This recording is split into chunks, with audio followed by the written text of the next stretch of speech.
आतापर्यंत मराठीसह अनेक हिंदी सिनेमांमध्ये आपल्या अभिनयाची जादू दाखवणारा अभिनेता म्हणजे श्रेयस तळपदे. श्रेयसची प्रत्येक भूमिका प्रेक्षकांना खूप आवडते. तर नुकतंच महाराष्ट्र टाइम्सला दिलेल्या मुलाखतीत संघर्ष हेच जीवन आहे हे वाक्य ऐकून समोर काय दिसतं असा प्रश्न श्रेयसला विचारण्यात आला होता.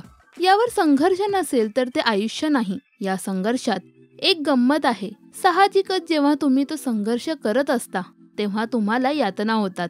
माझ्या आयुष्यात हे काय सुरू आहे असा प्रश्न आपण स्वतःलाच विचारतो. परंतु संघर्षाची दरी ओलांडून तुम्ही जेव्हा यशाच्या शिखरावर पोहोचता तेव्हा कष्टांचे संघर्षाचे घाव देखील आपण अभिमानाने बाळगतो. अश्रूंनी ओथंबलेल्या त्या प्रत्येक क्षणाला अर्थ प्राप्त होतो, कारण हीच तुमची जिद्द आणि चिकाटी होती जी तुम्हाला पुढे घेऊन आली. यशाच्या आनंदात मागे वळून बघताना संघर्षाच्या काळातील आठवणींची एक वेगळीच चव चाखायला मिळते. आज जेव्हा मी माझ्या कामात काही करतोय किंवा पूर्वी जे काही केलं आहे तोच अनुभव मला कामी येतोय. तेच बसमधून प्रवास करणं, खिशात पैसे नसणं, उपाशी फिरणं, खायला न मिळणं, भूक काय असते याची जाणीव मला आजही आहे. ती जाणीव मला संघर्षाने करून दिली. तो संघर्ष आपण कायम स्मरणात ठेवला पाहिजे.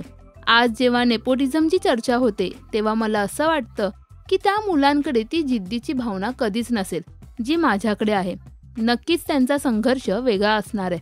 आपल्या संघर्षाला तुम्ही स्वतःची संपत्ती, गुणविशेष माना, असं मत श्रेयसने व्यक्त केले.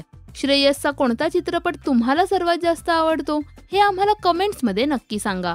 मराठी सिने विश्वातील बातम्या, अपडेट्स आणि गॉसिपसाठी सबस्क्राईब करा राजश्री मराठी.